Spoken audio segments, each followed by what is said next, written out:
Jehovah Rapha, Jehovah Nisi, Jehovah Shammah, Jehovah Shalom, Jehovah Adoniah, Jehovah Benperisimo, Jehovah Shigwebo, Jehovah Shifokofoko, Jehovah Eliamakata, Mekenrebamaya, Eliamataka Bradosia.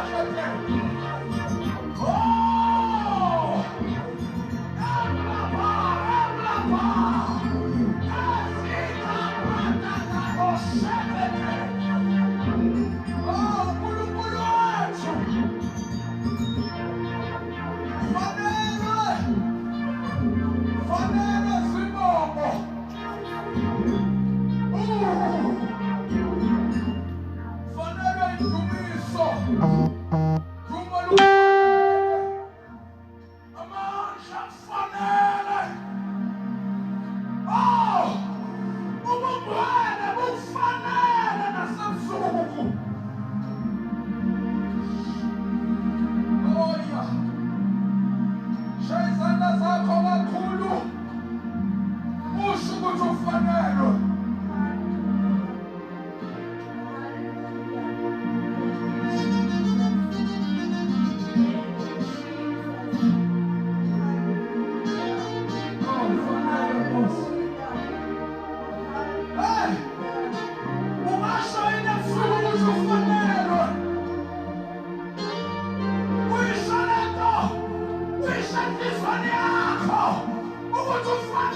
Oh, Jesus.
Egameni lika Jesu waseNazaretha baba wethu namandla wonke ekuseni ke uNkulunkulu akekho omunye uNkulunkulu ngaphandle kwakho wena wedwa uNkulunkulu osaziyo osithandayo nosinakekele siyabonga ke uNkulunkulu wethu ukuthi uzoba nathi ngalomzuzu egameni lika Jesu waseNazaretha uNkulunkulu namandla wonke hamba nathi indlela yonke hamba nathi inkonzo yonke isaqhubeka thinta loya naloya okhona olalele obukele egameni lika Jesu wena uNkulunkulu uyazazi idimo zethu ngamunye uyakwazi inkosi esikufisa enhlizweni siyathandaza ke baba egameni lika Jesu waseNazaretha uNkulunkulu namandla wonke abagulayo baphilise abaxakekile bophule uNkulunkulu namandla noma kuyiphi inkinga abhekane nayo noma kukuphukulwa uSathane amhlasele ngakho uNkulunkulu namandla siyathandaza egameni lika Jesu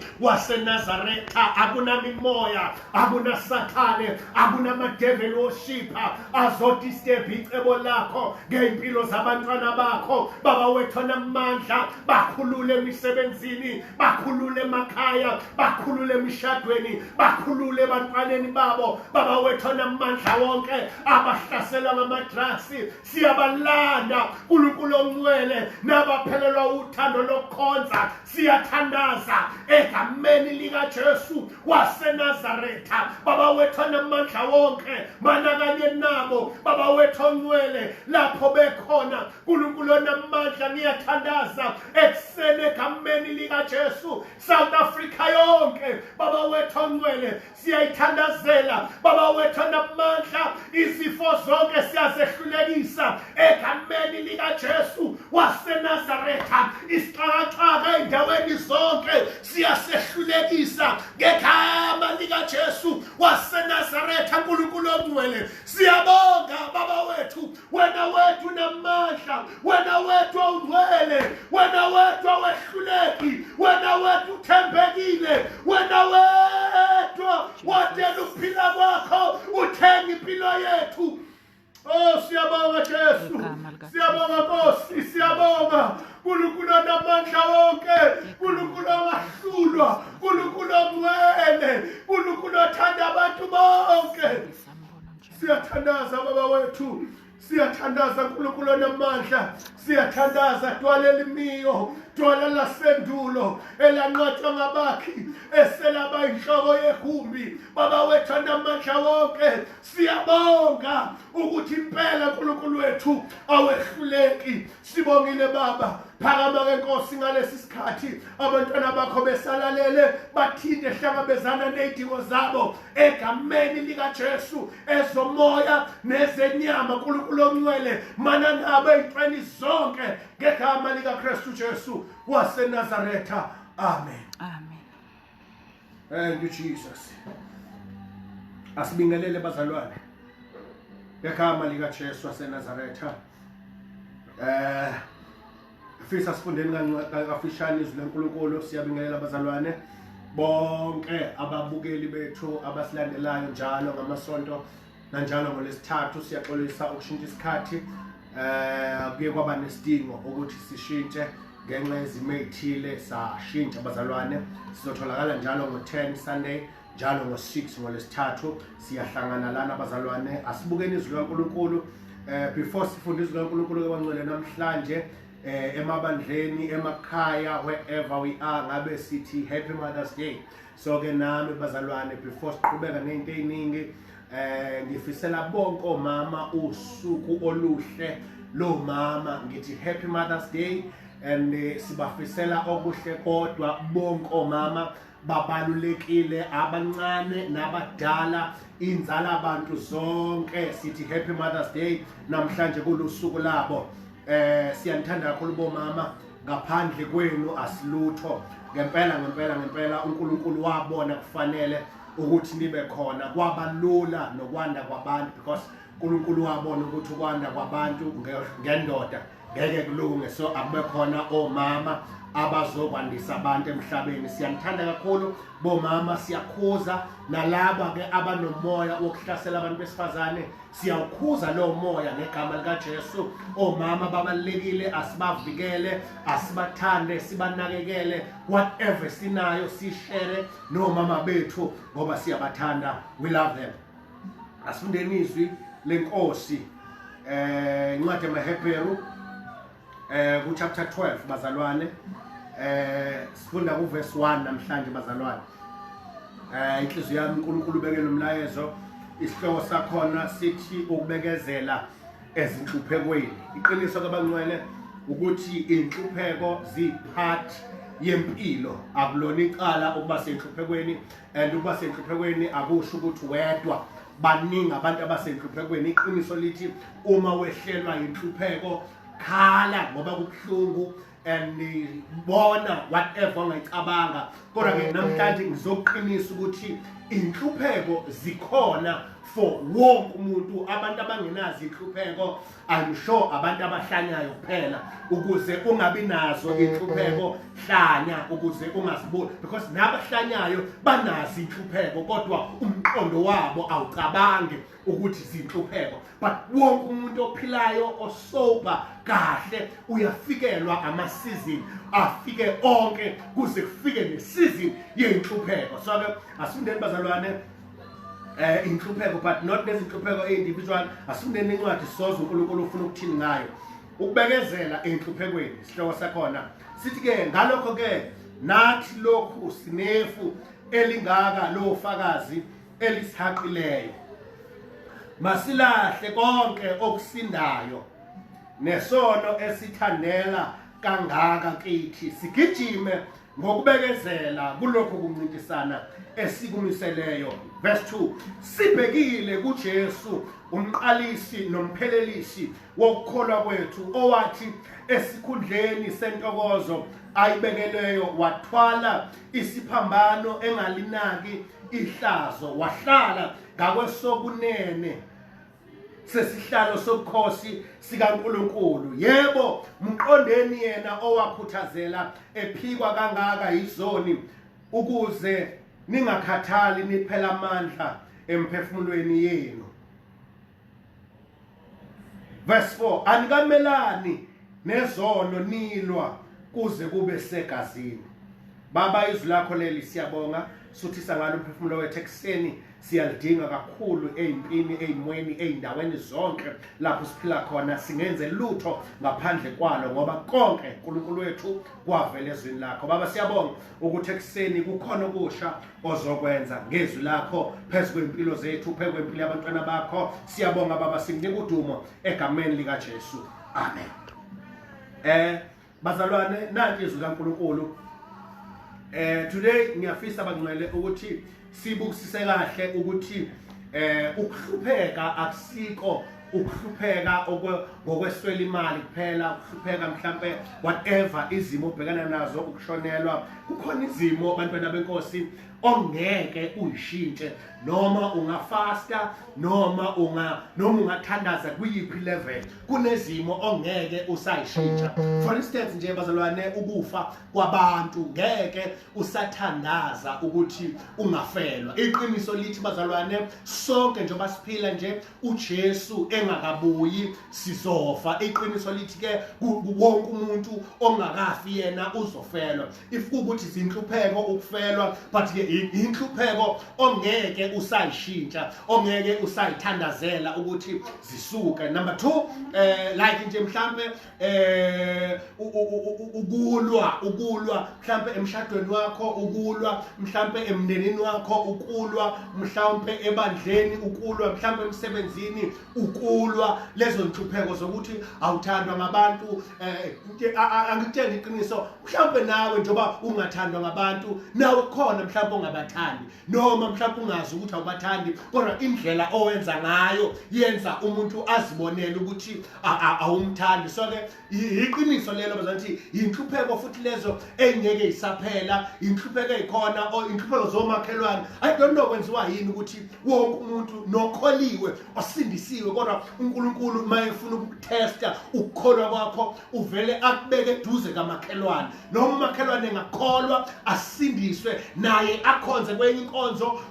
But lento nje ivele ibe khona into yenhluphonyane ezincane zomakhelwane. So inhlupho lezi engeke isaphela. But ke namhlanje ngifuna ukukhuluma ngenhlupho bazalwane. Inhlupho nje lezi sikhuluma ngazo la, iBhayibheli lithi njengoba izuniversity ngakho ke nathi lokhu sinefu elingaka lawo fakazi elisihaqileyo, masilahle konke okusindayo. Okusho ukuthi kukhona abantu kunesixuku sofakazi esisihaqileyo. Okay, abanye bayasupporta, abantu abakuthandayo, abantu abakushayela izandla empilweni, abantu abakuncomayo every time, abantu ababukela kuwe. But at the same time kunabantu abayi opposite yakho, abamelene nawe, yonke into oyenzayo. But ke iBhayibheli lithi ke njoba thina sesikholwa, lithi ke masilahle isono. Okusho ukuthi lento yokukholwa abanye abantu bayayibalekela into ukuthi mayiqeda ukukholwa eqeda kusindiswa, kube nabantu abathi hawu nawe qaphelani sewusindisiwe, uthi yebo, bethi hehe soke sibona. Okusho ukuthi iqiniso lithi iphathi yempilo, iphathi yejeni ukuthi kube nabantu abathi soke sibone. So okwakho akungabi ukumelana nabantu abamelene nawe, kodwa uthi lo mbhali obhala incwadi yamaHebheru uthi ngakho ke thina masilahle isono esithandela kangaka kithi okusho ukuthi isono sithandela kangaka into ekuthandela abazalwane it's like inyoka khona inyoka engakwazi ukushaya umuntu inyoka ebizwa ngenhlwathi inyoka mangabe inyoka yenhlwathi mayikubamba yona ayifuni ukukushaya ngoba ayina poison kodwa mangabe iza kuthiwa iqale iqhamuke ikhombisa amabala ayo amahle okusho ukuthi ithatha ifocus yakho ukuthi ufocuse ebuhleni bayo ngesikhathi ifocusisa ebuhleni bayo usa excited ngenxa yamabala ayo amahle kanti yona isiyaqala ukukuthandela ngesikhathi wena ubuka ubuhle uenjoy ukuthi yes yayinto into engibonayo kanti yona isiyakuthandela okusho ukuthi leli iBhayibheli lithi masilahle isono esithandela kangaka okusho ukuthi ngesikhathi isono sifika si-excite ngesikhathi u-excited ubuka isono or whatever ekuchazayo kanti ama-tricks esono ukuthi ufocuse ekubukeni yona noma u-enjoy ngesikhathi uthi uya-enjoya siyakuthandela iqiniso bazalwane abantu abaningi baqala ukubhema ugwayi simple uqala ukubhema ugwayi umuntu uma esaqala ukubhema ugwayi usuke efuna mhlambe ukuchaza someone mhlambe abangani bakhe mhlambe ontanga yakhe ukuvela ukuthi naye uyayikhona lento abayenzayo but iqiniso ma uqala ugwayi ubhema ukhwehlela uchileka but ngesikhathi abangani bakho beseduze nawe bekuncoma mawushukile bekuncoma mawukhwehlela bekushaya isifuba bengibambatha bethi uzoba right isono siyakuthandelaka ngesikhathi usawubhema kanzima sisuke sisakuthandela but ngesikhathi sesine sure ukuthi sesikuthandele ngokwanele sewubambeke ngokuphelele sewufaseke ngaso ngokuphelele nabangani bayasuka eduze and nawe mhlambe kuyaqala kusengqondweni ukuthi lento ingidlela imali lento ingithathela isikhathi lento ingidlela amaphaphu kodwa kube ukuthi sesikuthandele iso sekufanele kube ukuthi mangabe ufuna ukuphuma awusakwazi ukuphuma ngoba siyakuthandela masikuthandela kusho ukuthi sikuvalela ngaphakathi ukuthi ungaboni ngale ubonela kuphela ucabanga ukuthi wedwa kanti bakhona abangale you know mzana ukuthi lapha emakhaya inkawu mayijahwa izinja yayibaleka mayike yafika egatsheni ibaleka iphela amandla ivele ibamba igata lesihlahla ithi mayike yalibeka kanje emahlweni ayo ingasayibona izinja ezijahayo icabanga ukuthi nezinja ebezijaha azisekho yinto bazalwane eyenziwa uSathane mayezokuthandela ngesono ufike akuthandele ngesono ebese ekugqiba akufihle esonweni ukuthi wena uthaba ngesikhathi ungababoni abantu uyisono uSathane akutshela ukuthi nabantu abakuboni kanti isono sesikuthandele nabantu bayakubona ukuthi ngesikhathi udlisono abantu abakuboni or wena ubabona abantu akusho ukuthi abantu abakuboni but ke lithi iBhayibheli isono esithandela kangaka kithi inhloso yesono masifika kithi sisuke sizosivalela sisivalela ukuthi uboshwe like ube sejele ube sendaweni yakho wedwa udliso kunabantu abadlisono esingaziwa nabanye abantu mabembona edumisa bembona eshumayela bembona ekhuluma bamethembe kanti uthandelwe isono esimuhla yedwa waqala esidla enjoy kodwa sesimthandele kwi-level yokuthi akuseyena odlisono sekuyiso esidla yena ngoba into mayisidla wena uthi noma uwedwa unqume ukuthi angisophinde ngiyenze lento namhlanje ngiyahlukana nalento kodwa ngoba sesikuthandele ubona usuwenzile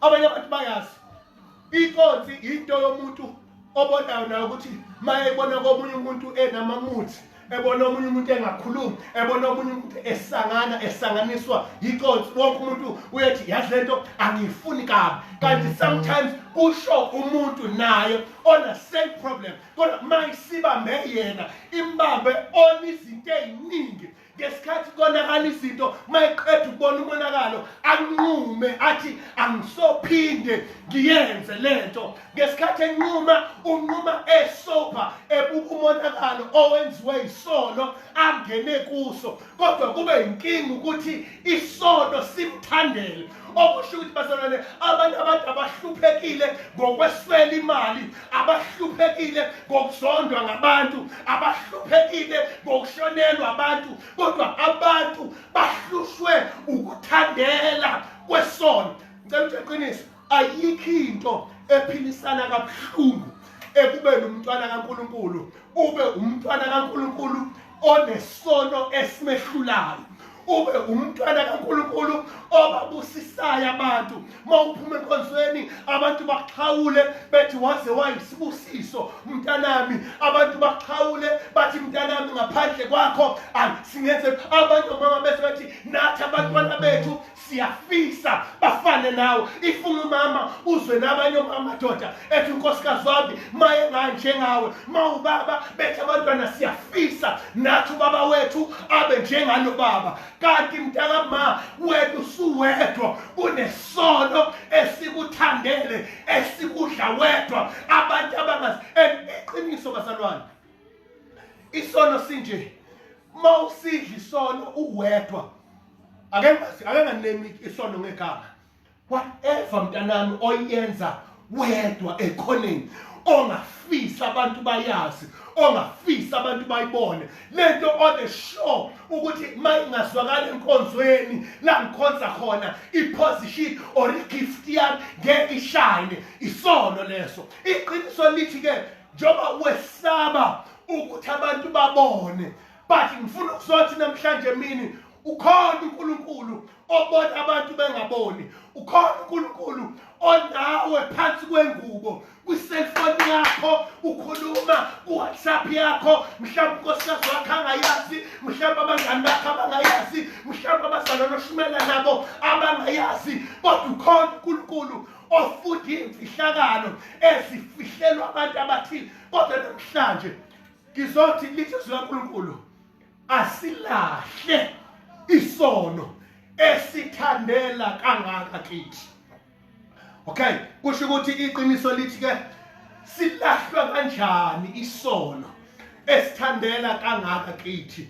Okay, isono sithandela kangaka kithi sisilahla ngokuthi uthi verse 2 wakhona sibhekile kuJesu.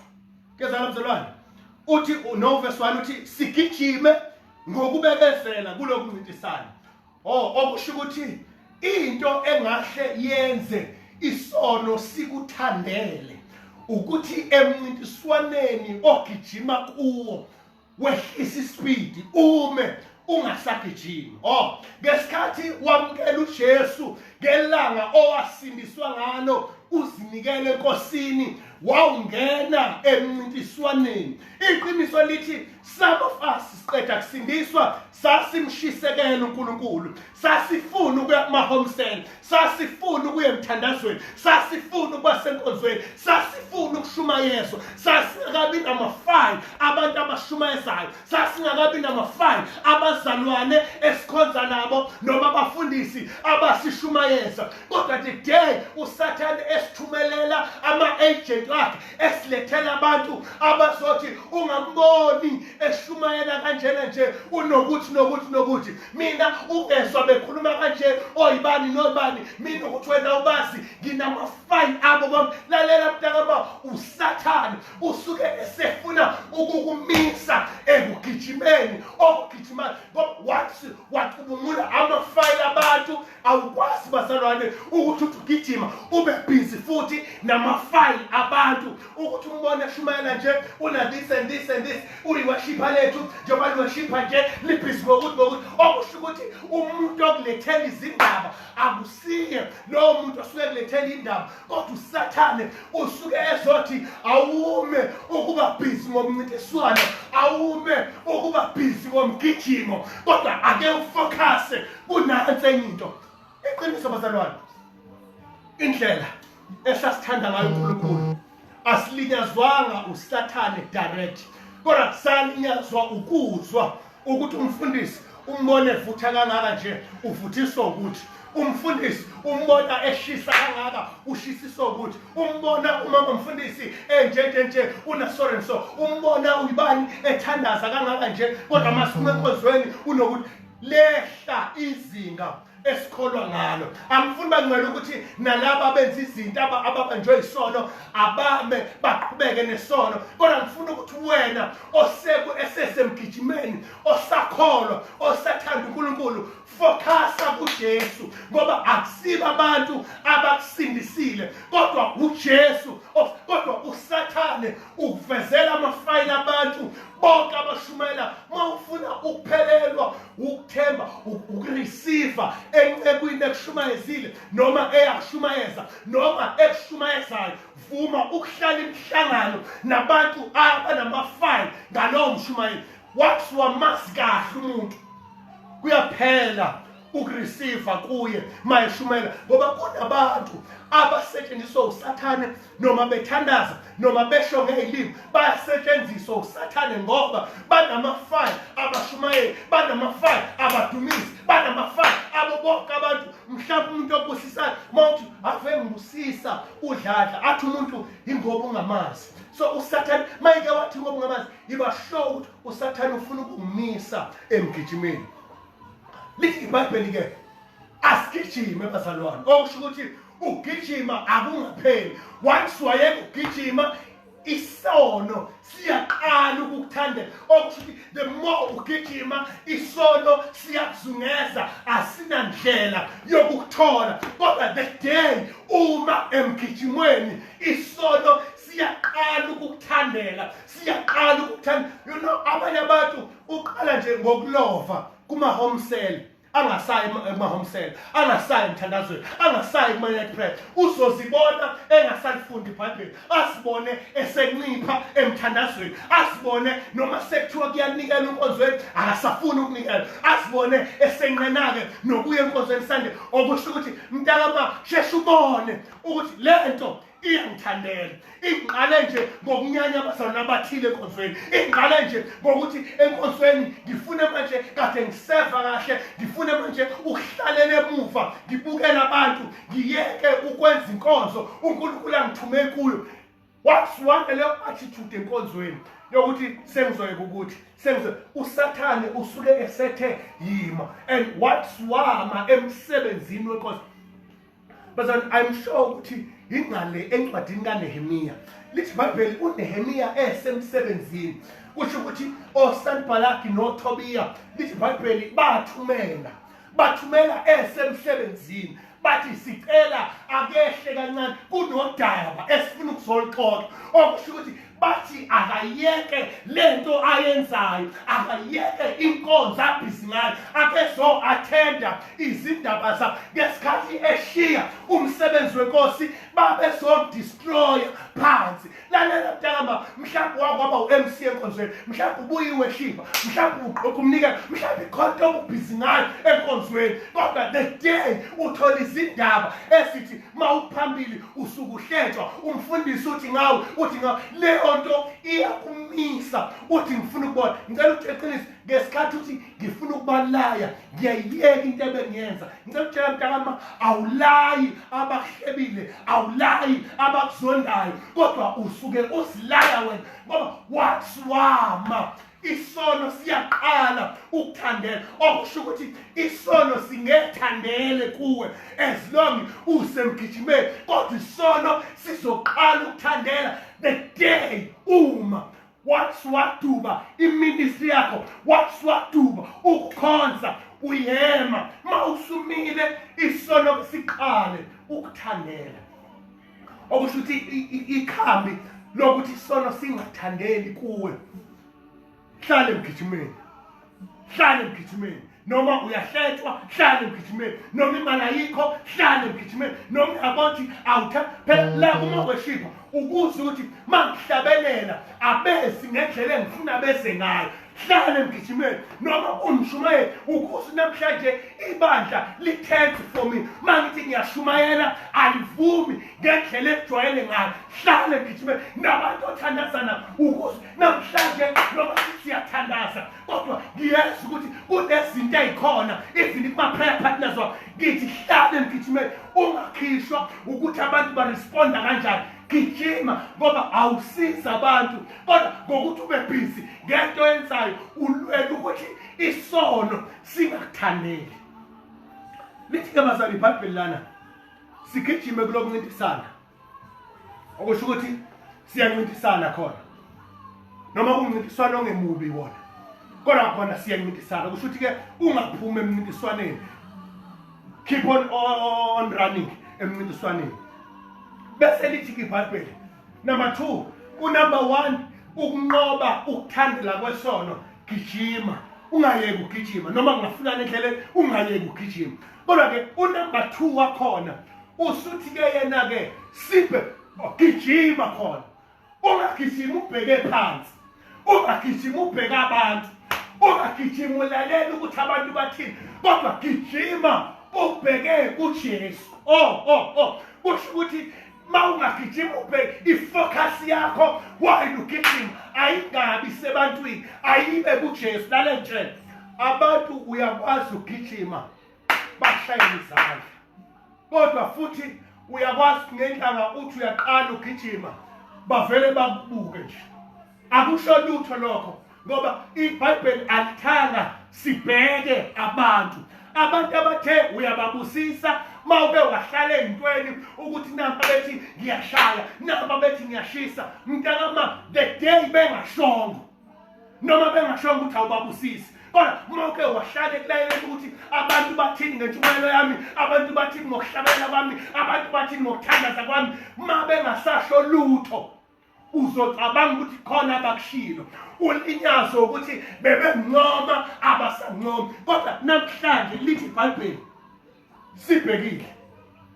kuJesu umqalisi nomphelelisi wokholwa kwethu. Akusho ukuthi-ke mhlawumbe abantu bangakunqoma kodwa jabulela kakhulu ukuthi amehlo akho abheke umqalisi nomphelelisi wokukholwa kwethu ngoba kusho ukuthi noma abantu bengancoma abantu noma bengashayela izandla umphelelisi wokukholwa akubona abantu abakuncomayo akubona abantu abagxekayo kodwa umphelelisi uJesu owaqala. Sengiyaqeda bazalwane lithi-ke sibhekile kuJesu umqalisi nomphelelisi wokukholwa kwethu owathi esikhundleni sentokozo okusho ukuthi uJesu izinto ayezenzile zazifanele intokozo kodwa besithi iBhayibheli-ke esikhundleni sentokozo ayibekelweyo intokozo enkulu bazalwane ukuthi uJesu uyindlali uyindodana kaNkulunkulu lokho nje kukodwa kwakufanele kumenelise so noma efika emhlabeni ethi ngiyindodana kaNkulunkulu kwakufanele abantu bethi yes siyakwamukela uyindodana kodwa lithi iBhayibheli abazange bamamukele abantu bamelana noJesu kwaze kwafika la lithi esikhundleni sentokozo ayibekeleyo wathwala isiphambano. Jesu okusho ukuthi eyinkosi enkulunkulu. Number 2 akafika kabazalwane ezothi uyinkosi uNkulunkulu wafika abantu becindezelwe izifo wabaphulukisa wafika abanye behlele eduze kwechibi iminyaka begula wabaphulukisa wafika abanye bezimpumputhe bengaboni wabavula amehlo wafika abanye khona omunye iBhayibheli wangeniswa ngophahla eshwabeni uhlangothi wamphilisa kodwa iBhayibheli lithi esikhundleni ukuthi avune yonke into enhle ayenzele abantu lithi iBhayibheli esikhundleni sentokozo ayibekelweyo wathwala isiphambano okusho ukuthi izinto ezinhle azenzela abantu akazange avuzwe ngaso azange anqonywe azange ashayelwe izandla kodwa esikhundleni sentokozo ayibekelweyo wathwala isiphambano engalinaki ihlazo.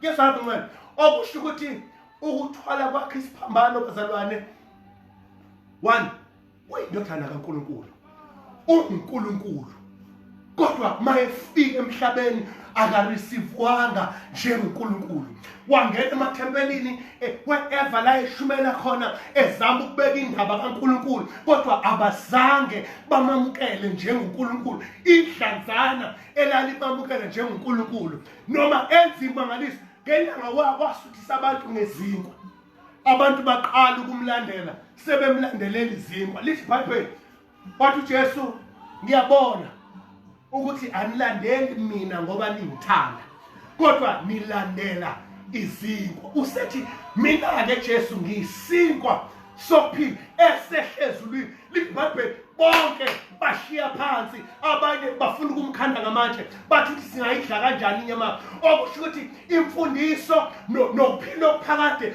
ayekulethela abantu akuzange kwamukelwe ngendlela ayeletha ngayo nendlela ayethanda ngayo iqiniso lithi noma ehamba washiya only 12 present njalo ezifundisweni zakhe kwaze ngoba sekuphelele esezohamba walahlekelwa yi1 uJuda okusho ukuthi naethi nalaba ethi impela out of all umhlaba wonke ama cities wonke engahambile angibatholanga bonke abantu at least about 12 ngibatholile kovele kwaphuko yi1 mayethi kuphukile yi1 wabuya wathi hayi nawe Peter uzophila okusho iqiniso lithi inhlupho akuzona ezenyama izinhlupho ezihlupha ngempela ezinzima empilweni yomuntu izinhlupho zomoya izinhlupho zokubithraywa izinhlupho zokukhulunywa kabi izinhlupho zokushwa ngabantu but incause yakhona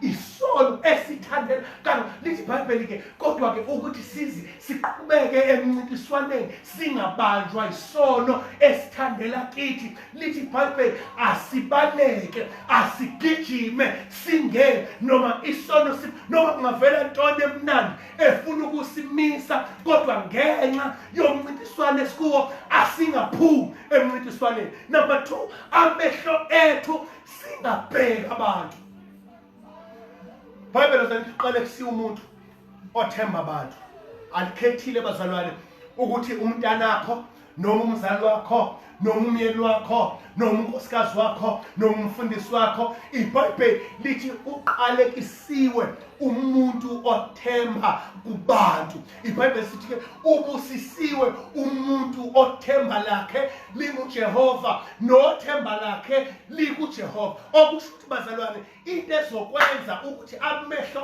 akho ahlale efocuse kuJesu ukuthi yeka mntakama ukuthi mawuke wafika emntwini wakushumayeza noma wakuculela kahle noma wakwenzela ntoni enhle noma wakupha imali noma waphatha kahle ubusushifta ukwethemba uNkulunkulu wethemba umuntu lithi iBhayibheli asigijime ngokubekezela kulokuncintisana kodwa amehlo ethu angabi semncintiswaneni abe kuJesu umqalisi nomphelelisi risi ukuthi naye wake wathi efanelwe intokozo wangathola intokozo kodwa wathwala isiphambano kuyenzeka wenza izinto ocabanga ukuthi zizokbenefita ungatholi lutho kunalokho uthole worse than better lithi iBhayibheli ke umqalisi nomphelelisi wokukholwa kwethu owathi esikhundleni sentokozo ayibekelweyo wathwala isiphambano engalinaki ihlazo wahlala ngakwesokunene sesihlalo sobukhosi sikaNkulunkulu besithi yebo ke mqondeni yena owakhuthazela ephikwa kangaka isoni ukuze ningakhathali niphele amandla emphefumulweni yenu uzangicela ukusho lento lamavesi kakhulu agcizelela kakhulu ukuthi ifocus yomzalwane or ifocus yomntwana kaNkulunkulu ayibe kuJesu mayingabi sebantwini awukezwa umuntu la awukezwa Paul la awukezwa Matthew awukezwa John kodwa iBhayibheli lithi sibheke kuJesu noma lichaza kahle ngoJesu ukuthi masifocusa ukuthi ufocus kuJesu usesontweni elizelayo usemphakathini okhulumayo, usemndenini olwayo, usemshadweni oxabanayo,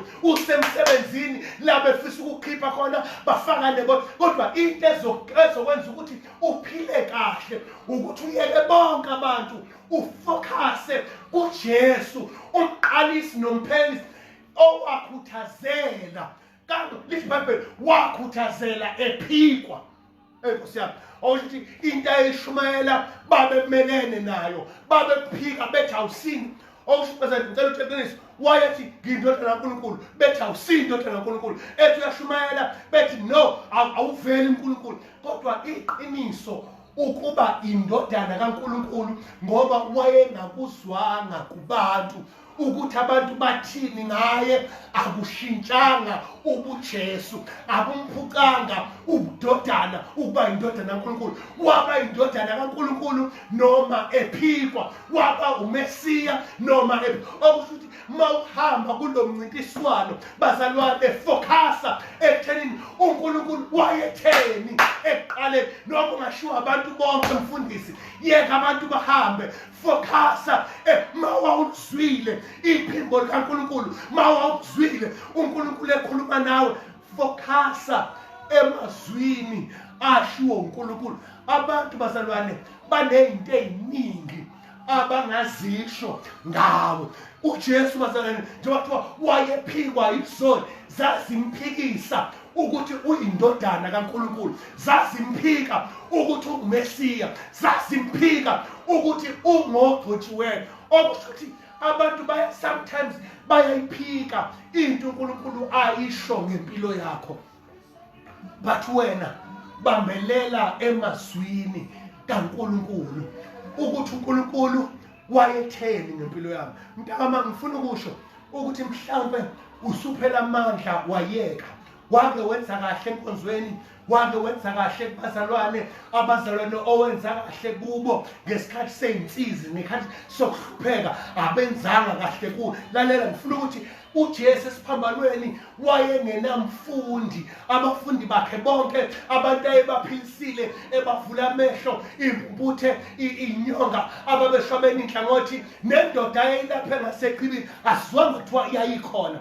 At least Johani yedwa wayekhona noma wakhe. Abantu noma bengekho, uyilento uNkulunkulu akubiza ngayo, noma bashayela izandla bengekho, noma begxeka bekhona. Ngoba esiphambanweni uJesu eseya ngqo esihlalweni sakhe, ethatha ubukhosi, ehlwitha uSathane ubukhosi, waya bengekho abamshayela izandla, bengekho abazwelana naye, kugcwele izitha, kugcwele abamelene naye. Kodwa leyo nto ayimenzanga ukuthi akhulume amazwi aphambene. Yes, esiphambanweni wayezwa ubuhlungu, esiphambanweni wayezwa rejection, esiphambanweni wayezwa ukushiyo, esiphambanweni wayezwa abantu bengayikholwa ukuthi uNkulunkulu, but yena self akazange wazidoubt ukuthi uNkulunkulu uyindodana kaNkulunkulu. Okusho ukuthi bazalwane, eyinhluphekweni, eyilingweni, ekushayekeni, musukunaka ukushayeka, musukunaka ubuhlungu, musukunaka ama-pain, the daily pain,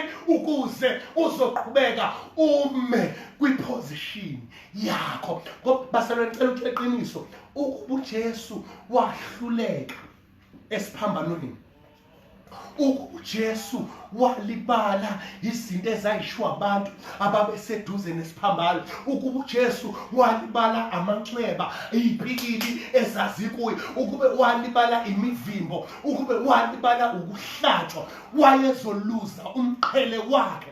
Yes, kwakubuhlungu ngoba babekwenza enyameni, kwakubuhlungu ngoba babekwenza emizweni, but waphuma emizweni. Lana mntakama, ngiyavala abanye abantu ngabe bakude neministry yabo, uNkulunkulu ufuna ukubasa kude empilweni. Ngoba sengicela uqiniso, iministry akuyona eyasenkonzweni kuphela, kodwa iministry uNkulunkulu akuphe yona usuke kuphele ngayo ukuthi usevise ibandla, usevise omakhelwane, usevise umhlaba wonke, uye kude ngayo, uphile ngayo. Kodwa iqiniso lithi abantu bezwe izinto ezishiwo ngabantu, babamba ama-grudges, babambelele ebuhlungwini ababuzwayo nababuziswa ngabantu, bese beyeka lokhu uNkulunkulu ababizele kubo. But nansi i-example, uthi lo mbhali sibhekile kuJesu. So makuthiwa sibheke kuJesu, awumajini esiphambanweni ukuthi uJesu bungakanani ubuhlungu ayebuzwa,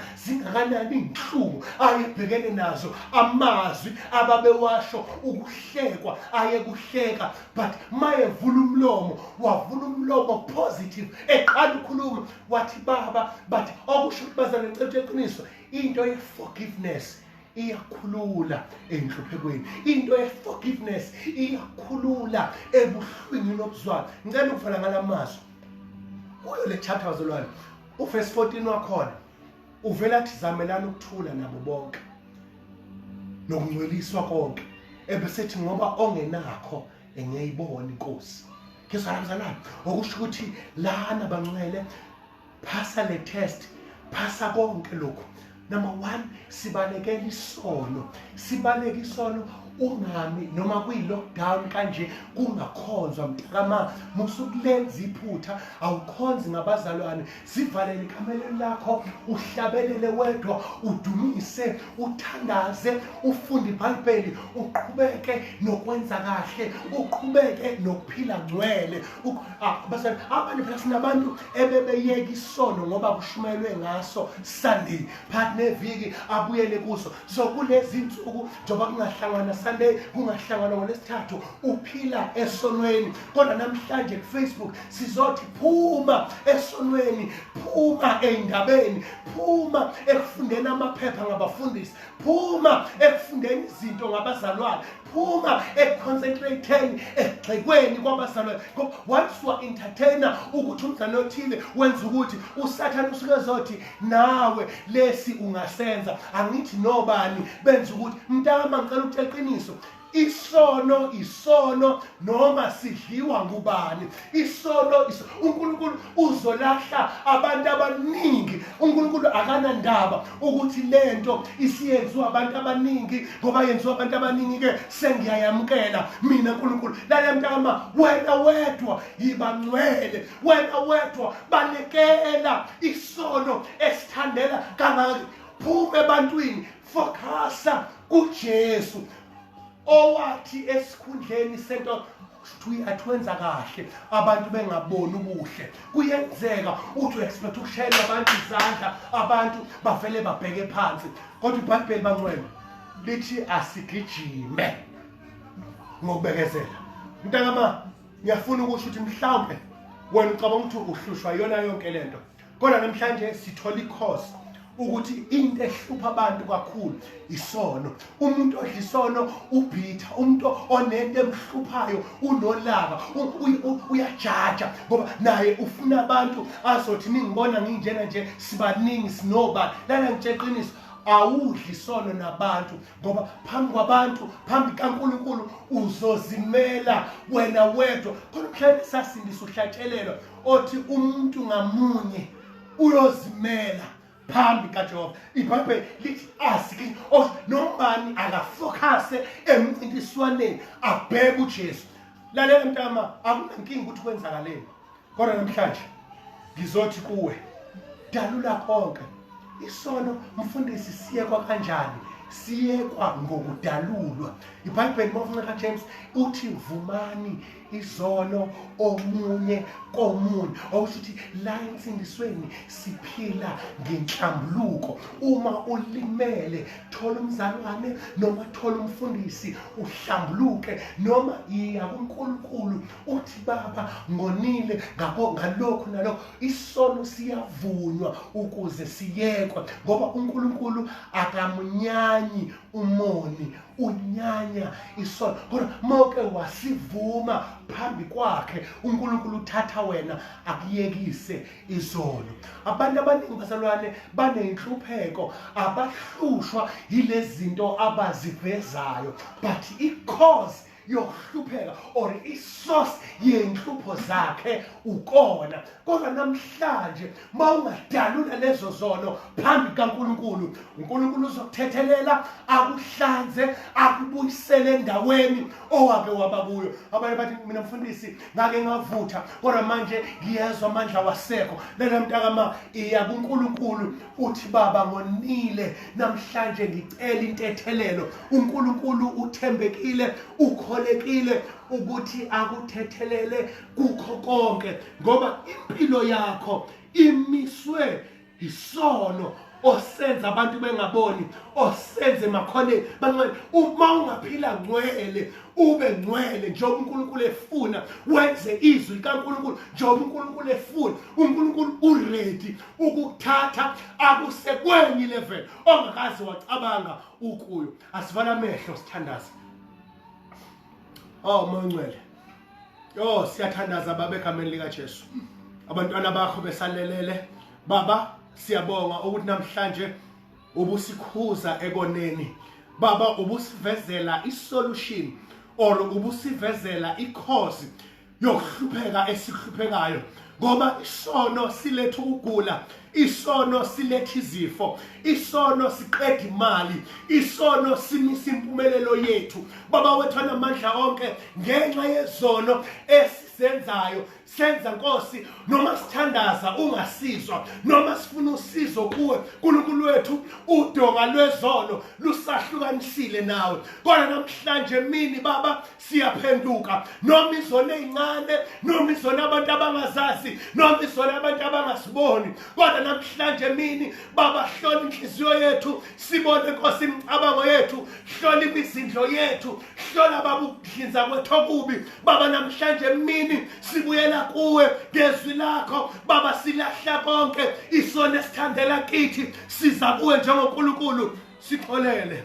Mongcwele, siyaphenduka, asihambanga kahle phambi kwakho naphambi kwabantu naphambi kwebandla, kodwa Nkosi emini baba siza kuwe uNkulunkulu ongcwele, ukuba abantu basethembile kanti wena uNkulunkulu unyanyile ngempilo yethu. Namhlanje emini baba siyaphinda ukuphenduka endaweni esikuzo, siyaphenduka sithi baba senzanga kahle baba, siza kuwe sicela uxolo baba, sixolele ekoneni konke, ukuze baba siphinde siqhubeke nokuhamba kahle phambi kwakho, singasoleki, singabantwana bakho, sifakazele wena emhlabeni nabantu babone sihambiso kwakho. Baba siyabonga ngale message, ubeka Nkosi noma singasekho emoyeni, ukhulume nenhliziyo zethu, uthambise Nkosi amagqubu enhliziyweni, sixole sidedele Nkosi amagrudges esinawo. Yebo basona basizisa ubuhlungu, kodwa namhlanje baba siyavuma enhliziyweni yethu ukuyekela konke okubi Nkosi okungasenza sihlukane nawe. Baba sikunika udumo ngaloyo naloyo Nkosi ophendukayo oza kuwe egameni lika Kristu Jesu waseNazaretha, amen. Siyabonga bazalwane, siyabonga bangcwele, siyabonga kakhulu, sibonga kakhulu ukuthatha isikhathi senu nihlale nathi. We understand ukuthi ziningi izinto ebeningazenza konokulalela izintshumayelo, but ke siyambonga uNkulunkulu ngani kakhulu ukuspenda amadatha, ukuspenda isikhathi senu nilale kanye nathi. Siyambonga kakhulu uNkulunkulu, siyathemba futhi ukuthi niyasikhulekisa emakhaya ukuthi lezi inkonzo ziqhubeke, usathana angavimbi nangama-network, angavimbi nangama-airtime, angavimbi nangamadatha. Simethembile uNkulunkulu kakhulu. Asibonaneni futhi bazalwane ngoLwesithathu ngo-6. Abadinga mhlawumbe ukukhuluma nami nomfundisi bangangithinta enambeni yethu 072 676 3536, 072 676 3536, noma unginbox khona la, noma ungene epagini lesonto le-Mountain of Prayer ubhale khona whatever ufuna ukisho. Inamba bengisho unga-WhatsApp kuyo, ingatholakala anytime. Sikhulume mhlawumbe khona izinto obhekene nazo ofuna ukuzikhuluma, noma ufuna ukufona umthandazo, ucela umthandazo, ngasho mfundisi ngicela umthandazise nakho kulezi zinsuku esibhekana nazo zimbi kakhulu. Abanye baluza imisebenzi, abanye bashonelwa, abanye bagulelwa, abakwazi nokubheka ihlobo zabo ezikude. Ungafona fona ubeke imessage yakho, ngicela umthandazo baba, nakho sizothandaza nawe. Inkosi umuhle ingcine, size sibonane ngoLesithathu ngo 6. Amen.